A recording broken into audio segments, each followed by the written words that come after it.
the government to bring in the necessary documentation, and I hope they comply with your requests, and if I ignored everybody else in this Premier Forum. Cash Duggams if we tourist Scalacha on Commission or on Bunrock. There are 4 outstanding reports from the Constitutional Convention that have yet to be debated in the Dáil, Taoiseach, and the government is in clear breach of the timetable it's set for these.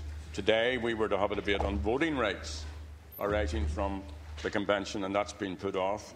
Now, you told me in March that all these matters had been completed by the relevant government departments.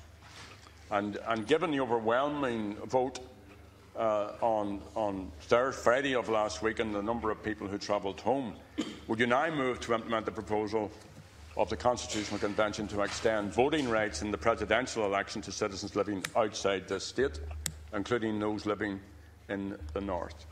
And secondly, you probably haven't heard this, but the English Queen, in her speech a short time ago, confirmed displace the European Convention on Human Rights and repeal the Human Rights. Displace the European Convention on Human Rights and repeal the Human Rights Act.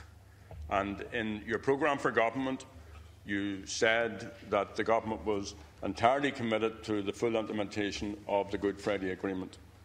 That measure that they have noted today as bringing forward will breach the structure of the Good Friday Agreement, as will also perhaps, and will have profound difficulties for people in this island, the in-out referendum on Britain's membership of the EU, which was also announced today. So any lessening of the human rights law, and especially the repeal of the Human Rights Act, will undermine an agreement which is international as a treaty and of which you are a co-equal guarantor. So I'm asking, will you make the government's opposition to any repeal of the Human Rights Act clear when you meet the British Prime Minister next month?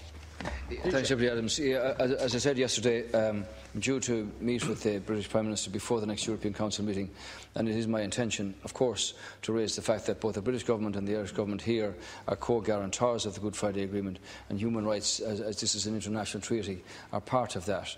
With the statement of intent of legislation in the House of Commons by the British Government would have been read out at the Queen's speech today. I will, of course, raise that matter, as I indicated to you yesterday. Again, an Odella, Curry on Privira, on Erasher and Clor and Disport, Avi Levehan and you, agus Chukashin Shach Galua, Nurhukas and Dal Harnash. And I give you my commitment that I have to check to see whether the outstanding elements of response awaited from some departments are back in, that we can have the discussions which are long overdue in respect of a number of the Constitutional Convention reports. Hope I can get them. Yeah, hope I can get them done before the House rises for the summer, Deputy Adams. Deputy Creighton. Thank you, Ceann Comhairle. I want to ask the Taoiseach on the record of the House to unequivocally reject the demand of SiteServe and Denis O'Brien to change the record of the House and to interfere with the independence of the House. This is a very important matter, Ceann Comhairle, as you know. You were the